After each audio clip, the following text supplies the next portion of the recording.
Alright guys, here's an update on the Redeye. As you can see, the rear quarter's been straightened.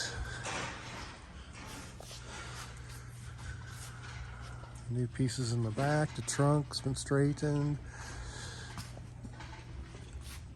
The floor, it was hit pretty hard right here if you guys remember.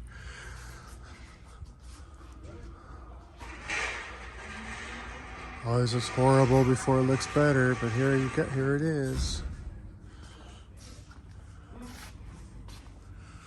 Oh, I miss this baby. What's up, Max? I miss this car so bad.